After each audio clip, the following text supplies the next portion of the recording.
Welcome to the High Tech Freedom Podcast. This is a podcast where we bring successful tech sales professionals, thought leaders, and entrepreneurs to share best practices, insights, and lessons learned with other tech sales professionals. As a sales professional, the more we learn, the more we earn. Once we earn it, how can we put those hard-earned commission dollars back to work to build additional income streams that will create the freedom we are all working to achieve? I'm your host, Chris Freeman. I'm a high-tech sales leader, real estate investor, and lifetime learner.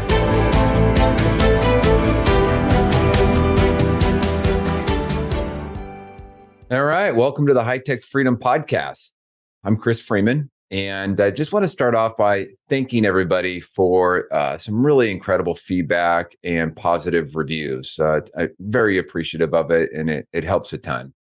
So today, my guest has a diverse technology and sales experience with his background, and I know you're really going to enjoy this. So his name's Adam J., and he started his professional career not in sales.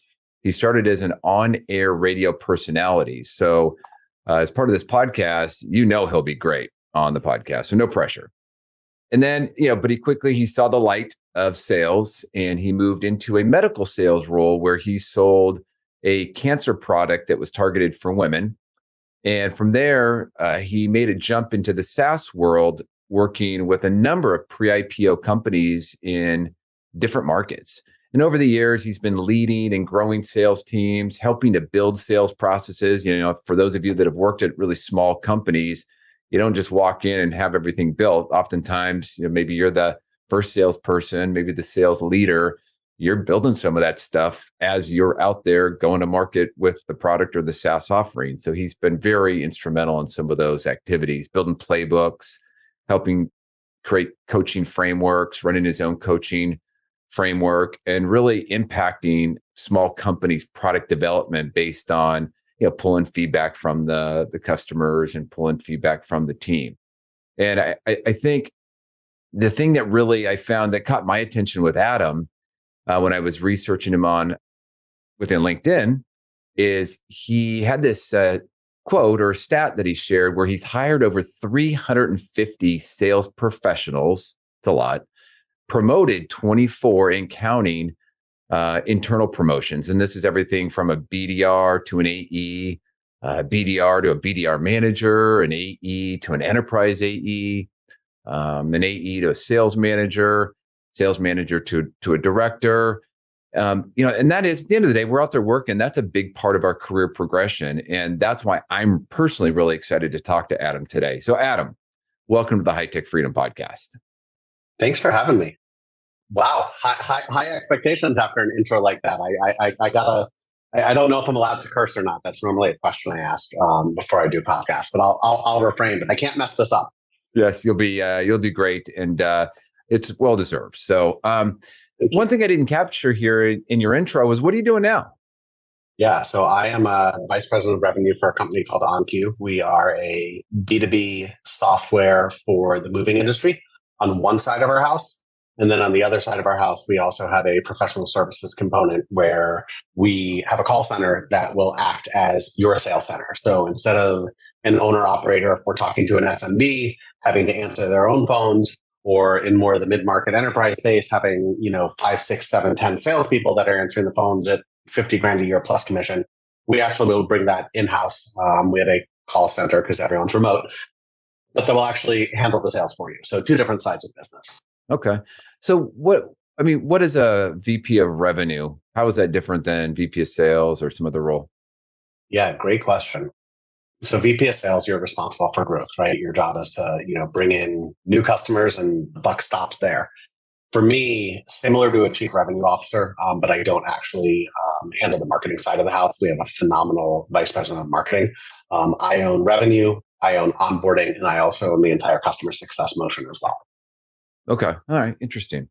So new customers, keeping them as customers, and then upselling the customers also all falls in my wheelhouse. Yeah. Okay. Well, that's thanks for sharing that. I am assuming that the chief revenue officer is sometime in your future. It's funny. I've always wanted to be a CRO. And if I'm going to be totally honest with myself, with you, with everyone who's listening, I love the sales side.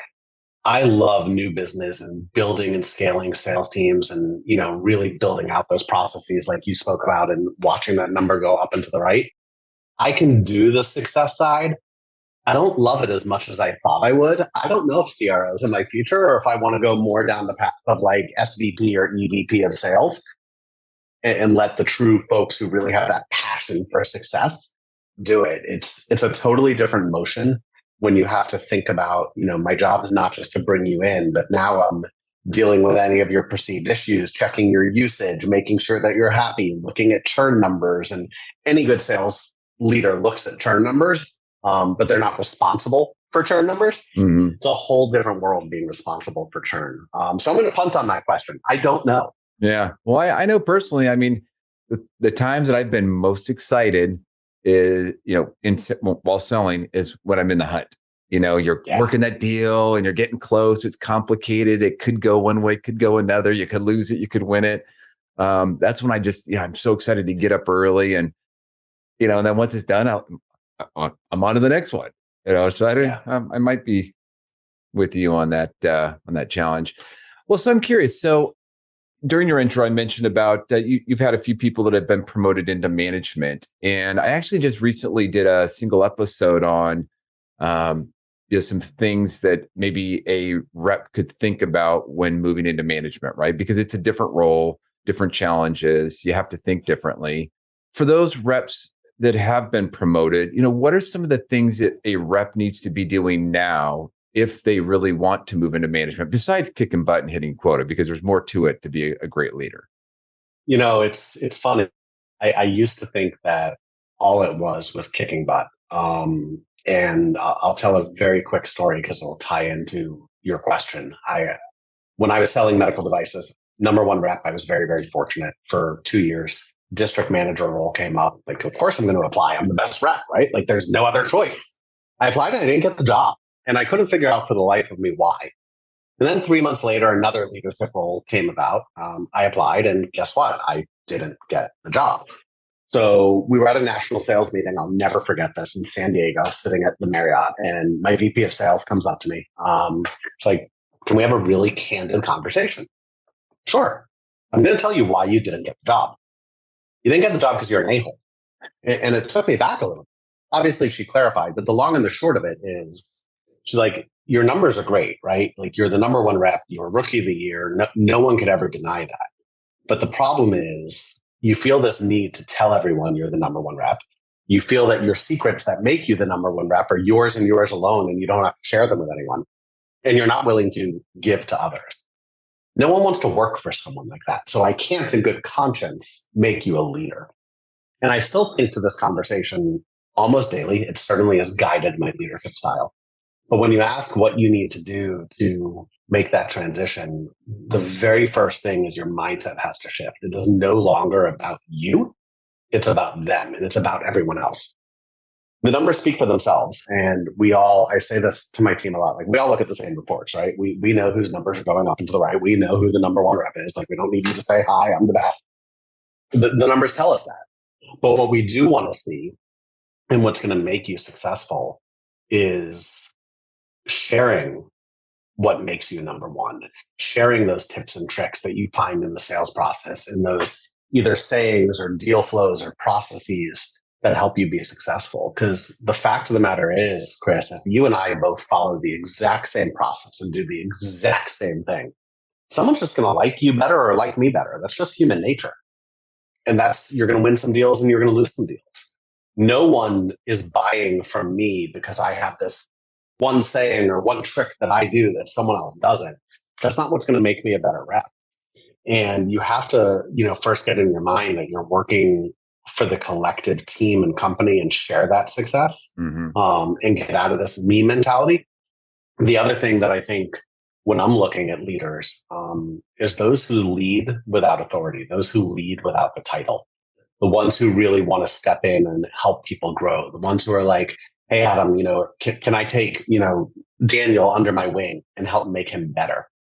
What can I take off your plate to help learn the job of a, manager, director, VP, but whatever it is you're trying to be promoted to. And how could I learn?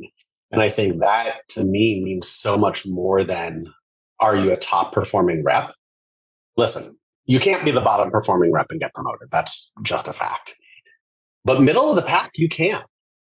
Because at the end of the day, a great rep doesn't make a great leader. I used to make that mistake. I would promote these top reps and think they were going to be these amazing leaders. And it didn't work out because a good rep isn't a good leader. I've worked for leaders on the flip side who were decent salespeople, but boy, could they coach, could they motivate, and could they get you to run through a brick wall for them? And when you start looking for that skill set of folks, I think is really where you start to find people who are going to step outside of this mold of, oh, they're an awesome rep, so they must be a great leader. And they're putting others first, and they're looking to give back, and they're always learning. Yeah. Why that's a lesson that I just wish I would have learned a little bit earlier in my career, because I think like a lot of reps, I had the mentality of, hey, put my head down, grind it out, let the numbers speak for themselves. I don't need to go out there. And I'm just generally a little bit more of a conservative person. So I'm not out there promoting myself and telling everybody all the great things I was doing. I was just doing it. Right. And then that would get me there. And it wasn't until I learned, and I was watching some other people excel in their career ahead of me, watching them share some of their insights, their tips, their tricks. It wasn't until I shifted and started doing more of that, jumping into more internal initiatives, giving my feedback and helping, that, really, it wasn't until then that the opportunity for me to make a step into leadership happened. I mean, I was getting passed over time and time again. And, I was fine. I wasn't going to get fired. I was making that. They loved me as a sales rep. They just didn't love me as a sales manager candidate. So it's such great advice. It's a fundamental difference, right? That a lot of people don't realize. And even, no one teaches you how to be a manager. Like, you get taught how to be a rep. You get taught how to sell. But no one really teaches you how to lead a team. No one teaches you how to interview. There are so many things that you just don't get taught as a sales leader. And as a sales leader, it's our responsibility to kind of shift this paradigm and create what I call this culture of coaching, where we're really teaching people how to get to the next step, where we're not sitting behind the computer being the VP of spreadsheets and the VP of Salesforce and saying, oh, you didn't do this, do it this way, where we're getting involved and we're showing people and coaching by example, and creating that next generation of sales leaders. Yeah, one thing I've been sharing with just people, bigger companies, right? So some bigger companies that maybe have an onboarding program, a new hire program where they bring reps back and take them through a program. I've shared with a few people that, hey, if you want to get more involved, one of the most valuable things you can do is just offer to jump into that program. They always need people to come present, share an example of how you run your territory, forecast, whatever it might be, take them on a virtual ride along. That is the fastest way to give back, practice your coaching, and then at the same time, get exposure and visibility within your organization. It's funny that is how I started, that you say that's how I got involved with sales was, doing a couple sessions for Hologic is a public company, right? With thousands of employees. But leaning in on those onboarding calls and then taking the unpaid field sales trainer role, right? Where, you talk about leading without authority, now you have this new rep and we were in the field. So you're literally in the car with them for 2 weeks, teaching them like how to sell, how to talk to surgeons. And to your point, when you have these larger companies, they're always looking for people to do that, because as a manager, I look back to when I was a frontline manager, like I didn't really have the time to go train a new rep. Like I'm focused on my reps that where can I make the immediate impact and drive that needle up and to the right quickly and fast. But having people on my team who are like, hey, how could I help with that? Huge difference and huge time saver for me as a leader. Yeah, absolutely. Well, hey, I want to shift gears just a little bit. So one thing I was curious about, I've always kind of been in the same industry, slightly different products, but mostly the same industry with products that I was either selling or leading teams around. But so you've led and consulted teams across multiple SaaS companies, but totally different industries. So business to business software for kind of the moving industry, workflow, end user management. I think I saw a company that automates kind of the swag process, giving out gifts. Yeah. healthcare technology, software for restaurants. So totally, I mean, it's software, but totally different industries. How different is it selling SaaS or software in these different markets? So incredibly different. I feel like I've done every industry except cybersecurity because they tell me I don't have enough experience to sell cybersecurity because they want people who've only sold cybersecurity. It's totally different. I think there's some similarities when you're selling, SMB to SMB or mid market to mid market. I don't have a ton of enterprise experience. That's not really where my wheelhouse is. Very lower end of enterprise. But I think what you'll find, certainly in my spaces, because they've been relatively specialized, like at Toast, the majority of our sales folks that we hired came from the restaurant industry. And they had no sales background whatsoever. And what we found, and I truly believe, Chris, you could teach anyone to sell. I could teach my 11-year-old to sell. I could take a college grad and teach them how to sell. But what I can't teach you is work ethic, hustle, drive, or business knowledge. And from a credibility standpoint, restaurant owners, whether you're in that SMB space or the mid-market space, and you're talking to like directors of operations or CTOs, you can't BS them, right? Like you either know that business or you don't. So we would purposely hire folks who come from the restaurant industry. My best hire, and he's actually one of my best friends now, he was a general manager at a restaurant in Connecticut, working 90 to 100 hours a week, making $60,000 a year, and he hated life. But if you think about what a restaurant manager does, all they do all day is sell, right? They're selling themselves in the restaurant and saying a whole lot of "I'm sorry." But we offered him, this opportunity to come in and like go through real sales training. Like we had a 3-week onboarding program. We flew everyone to Boston. We really trained them not just in the product, but in sales methodology. And he was unbelievable, wound up kicking some serious butt and was a great rep. And he had that instant credibility because he could go into a restaurant owner or a DOO and be like, I was you. I get this. Now, that doesn't translate to every other industry. Like Swag Up, we had a platform that automated the swag process. So when I got hired as the 3,000th employee of High Tech Freedom, instead of you having to send me my pen and my laptop and my shirt, we built out an integration with your applicant tracking system and your HR system that it knew that Adam started on Monday, and it sent the information to our warehouse, and all that information automatically got shipped out. You're probably not going to, hire an HR person to do that. But I think one of the things that is important is you have to look at the type of folks that are going to resonate with your buyers. So selling into, the moving industry is very different than selling into, workforce and flow management. It's a different clientele. You're talking to a lot of owner operators. Maybe in the mid-market, there's a general manager. You have to be able to relate to your customers. And I think that selling skills, are transferable from one segment, if you will, to another. But there's very few folks that looking at where I've worked previously that I would be like, oh, you're great to come here, or you're great to come here. As reps, as leaders, I think it's a totally different story. I think being a sales leader is a sales leader, regardless of where you are, as long as you have that product knowledge to really understand how to make your reps the most effective. I hope you are enjoying this episode. I wanted to break in with a quick commercial. During the podcast, we sometimes talk about how to invest those hard-earned commission dollars so that you can build that freedom we are all working towards achieving. Now, I built that through 20 years of real estate investing. Now, recently, my team helped me put together a webinar on how top sales pros can create passive income and achieve financial freedom with hands-off real estate investing.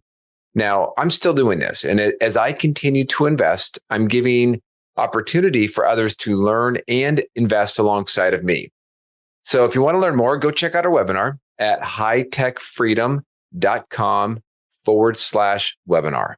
That is hightechfreedom.com/webinar. We will also put the link in the show notes.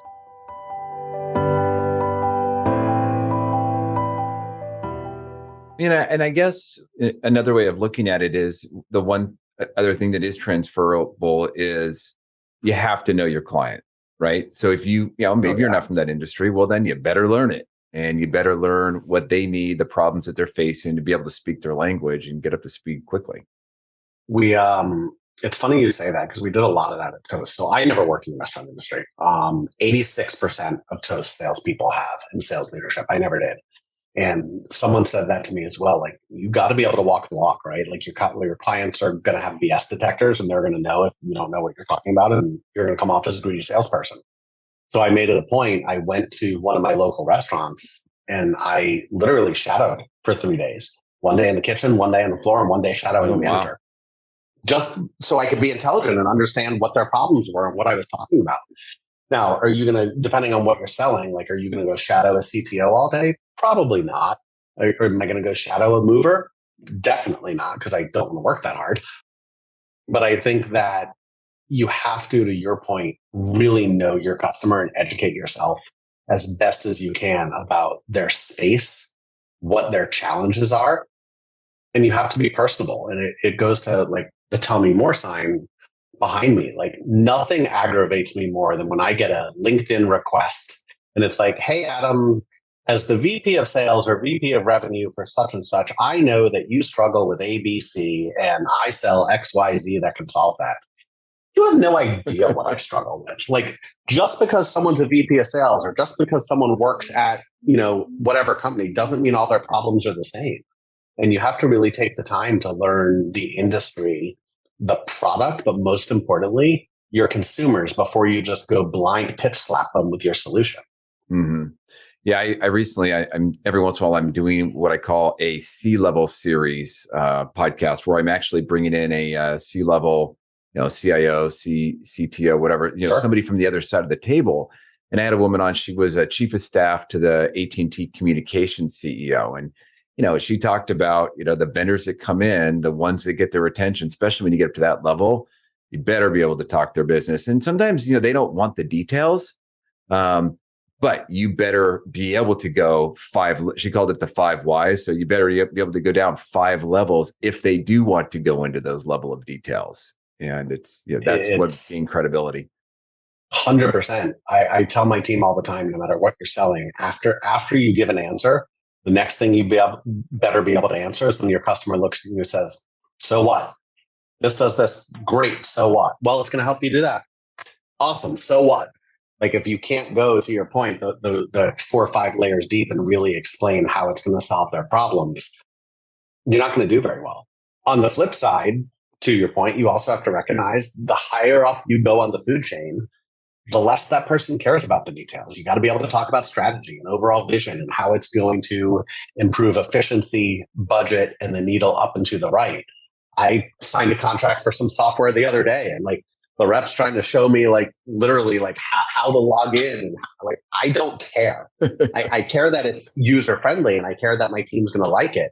But at the end of the day, how is this going to make my life easier and move the needle up and to the right is much, much more important. Just show me my dashboard. Give me my dashboard. Yeah, pretty much. How can I see the numbers, and then how can I integrate this into my data warehouse? Yeah, love it.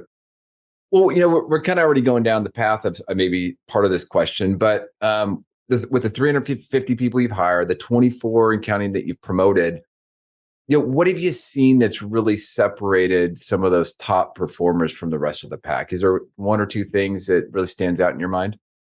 Yeah, it's the first one. It's going to sound so silly.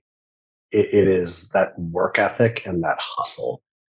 True top performers are the ones who are willing to do whatever it takes to learn, to close the deals, and to get better. And what I mean by work ethic and hustle, because I don't want folks to confuse this. I am the biggest believer of work-life balance. I block out my calendar to pick up my kid from school. I take a lot of vacation time. It doesn't mean that all you do is work. It means that when you work hard.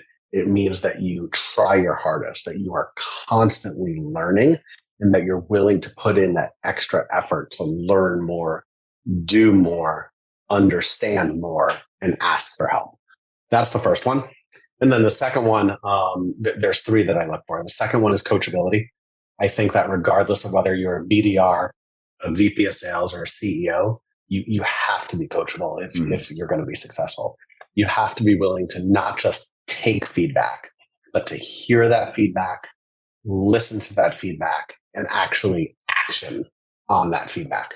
The best reps and the folks that I promoted are the ones that are always asking, what can I do better? And I actually took this from one of my reps in every one-on-one with my CEO. And I said this actually in my interview process. I don't want you to tell me what I'm doing good. I could look at a dashboard and see what I'm doing good. Tell me where I'm failing. Tell me what I can improve upon. Coach me to get better. I waited way too long to invest in an outside coach that isn't tied to my business. I just did it this year. I wish I would have done it 5 years earlier. But be coachable. And then the last one is just be a good human being. And there's no great way to screen for this one, man. But I have learned over the past 5 years, I don't like working with crappy people. I don't like working with people who have big egos. I don't like working with people who don't want to do right by people. You got to be a good human being. You have to have empathy and care for your customers and care for your team and realize that at the end of the day, listen, we're all in sales. We want to move the needle up and to the right, whether you're reporting to a manager, director, a CEO or a board, like that expectation goes unsaid. But at the end of the day, we're leading people. We're not leading numbers. And we can't lose sight of that. And by that, we have to be good human beings, man. Like we got to treat people with respect. You got to treat customers with respect.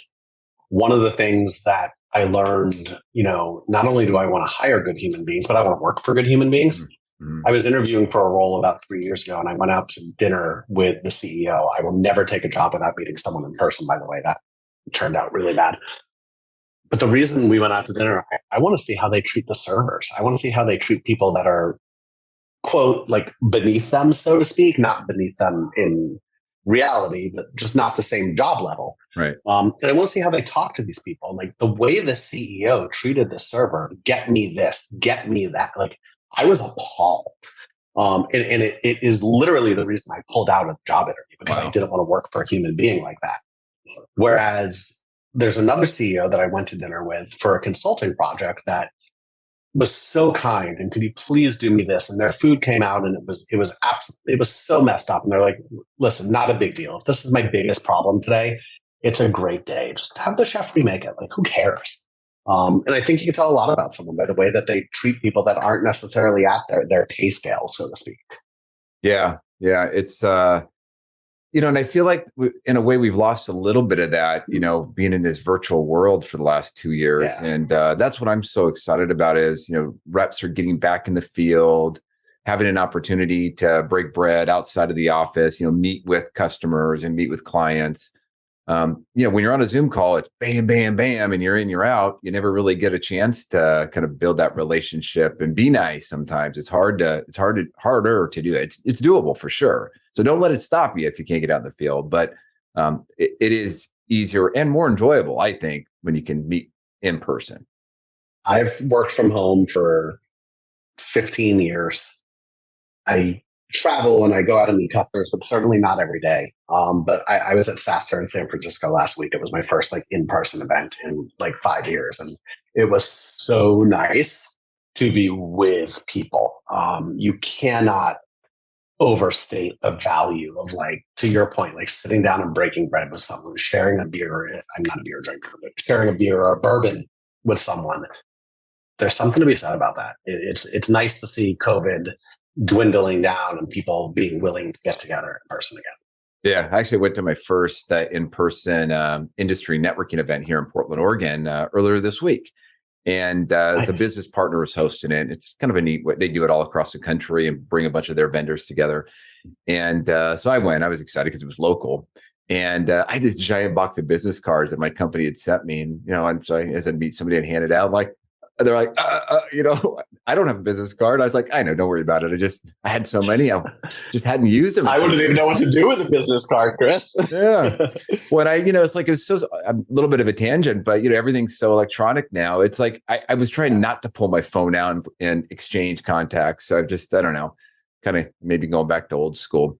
Hey, so, Adam, as we get close to wrapping it up here, you talked about balance a couple minutes ago. what does freedom look like for you in the future as you continue to work and grow and do what you do? Yeah. So if I'm going to be totally honest and transparent, I value my personal time a ton. I have an 11-year-old that I share with his mom. We do a week on, a week off. When I have him, like my team knows, like my calendar is blocked out from 3 o'clock till 4:30. I pick him up from school and I do his homework with him. It's a non-negotiable. Once a week, he has basketball practice. I go with him. It's non-negotiable. So that's on the low end of like freedom, is being able to do that stuff. But for me, I shared with you where my wife and I are starting to dabble in real estate. We're starting to dabble in some short-term rental properties. I have a very ambitious goal to do a property a year over the next 5 years. Freedom to me is being able to work on my time. I feel like I've worked so long and built up so much knowledge that I want to share, that I want to stay. And I've always done consulting on the side, but I'd like to make that more of a full-time, if you will, gig, or a primary gig where I'm working, where I'm choosing who I want to work with, providing them that valuable insight, helping them scale their go-to-market, building best practices with folks that I want to work with. And my primary hustle, if you will, is like managing those Airbnbs and building those rental properties and growing what I would say real income through real estate. I'm a big believer that no matter what job you have, even if you're the top enterprise rep at Atlassian that makes $1 million a year, you're never going to get wealthy off of a W-2 job unless you invest your commissions properly. A whole separate conversation that I'm sure you've spoken about, or we could have a whole tangent about. But I want to do my own thing. I want to be able to provide people the guidance on my terms and choose who I want to work with and have what I would call the best, nicest Airbnb in every community that we're in. My wife and I have always said that it would be the Airbnb that we want to stay in. I will spend the extra $500 to put the nicer TV on the wall. I will spend the extra $1,000 to make sure you have soft sheets on your bed so that it's someplace that if I was traveling, I would want to sleep at and stay there. And you probably will travel there and stay there. That's 100%. We when Zachary turns 18, my wife and I have said that the house will be rented and we are just going to travel the world 30 days all over, have laptop, can work. And if we like someplace more, we'll stay a little bit longer. Yeah, no, I love it. It's, for listeners that have been listening for a while, they know that I've been doing real estate for 20 plus years. And I hadn't really thought about this until maybe the last 5 years. But as my kids started to get a little bit older and I could kind of get a sense, I just dropped my kid off at college yesterday. There's a high probability that they won't come back and live where I live. And so, I want to be able to, personally, I wanted to be able to use my real estate income to be able to go live temporarily, maybe wherever they're at, and go hunker down for 3 months. And doesn't matter where I'm at, I could still work. If it's real estate, it might be working when I'm not working, and be close to little Johnny's soccer practice, go to the school play, maybe chase the warm weather, get out of the rain here in Portland during the winter. But the point you have a great food. You have a great food cart scene. Oh, incredibly good. But, it really comes down to flexibility, I think is the way I would sum it absolutely. up. So, well, if anybody out there wants to learn a little bit more about real estate, we have a number of resources on our website. You can go to hightechfreedom.com and check it out. We also have a webinar out there, or drop me a note and I can get you more information. Adam, I guess as we wrap it up here, is there anything else you want to share with the audience? No, I think, listen, it's we went through this stage where it was the hustle culture, right? Everyone's got to work, as long as they can, as hard as they can, as many hours as they can. I think it's really important, post-COVID, as the world gets back to normal, to realize that you can balance. There can be a balance between working hard, spending time with family, doing the things that are important to you. And any company that you want to work for and any leader that you want to work for is going to support that. While I certainly block my time to pick up my son from school, I encourage everyone on my team to block time for things that are important to them. And don't lose sight of the fact that like the hustle culture days, I think, are over, and have that balance, because otherwise you're going to burn yourself out. I would much rather someone say, hey, I need to take the day off today so I can be better tomorrow, versus really burning out. And then tomorrow it's like, I'm done, dude. Take the balance. Yeah. And just to reinforce that point, because I just did this yesterday, right? I took part of the day yesterday to drive down to Eugene, Oregon, drop my son off. And I could feel myself getting sucked into wanting to hurry up and get out of the dorm to go, because I had all these, I want to get ready for today's podcast. I was like, no, this is a special time. Enjoy it, take advantage of it. And, when your kids are young, you're going to feel challenged to, go perform at work, but yet, do these other things with your kid, with the school, with the sports, whatever it might be. You don't get those back. Nobody will remember that you crushed your quota that year when, they're reading your obituary, right? I mean, they'll remember the things you did for your kids, the charities in the area. Those are the things that matters. It's all balanced, right? You need to make the money to take care of the family, but find that balance, and you'll be happier in the long run. So, Adam, if somebody would like to reach out to you, how can they connect up? Two ways. So they can find me on LinkedIn. It's what's LinkedIn? https://linkedin.com/in Adam B as in boy JAY. Or they can always just email me direct. It's adam@oncue.co. All right. And we'll put your LinkedIn link in the show notes if somebody wants to grab it there. Cool. Adam, I really enjoyed the conversation. Thank you for coming on. Really nice to meet you. Likewise. Thanks for having me, man. I appreciate it. You're welcome. Take care. Thanks again for joining us today. To get more sales and real estate tips, you can subscribe to our newsletter at hightechfreedom.com. You can also join our private Facebook and LinkedIn group that is exclusively for sales professionals. If you found a nugget of good information in the podcast, please subscribe, give us a positive rating, and write a review. If there is a topic that you would like us to cover in the future, please send us a note through our website at hightechfreedom.com. Until next week, make this your best week ever.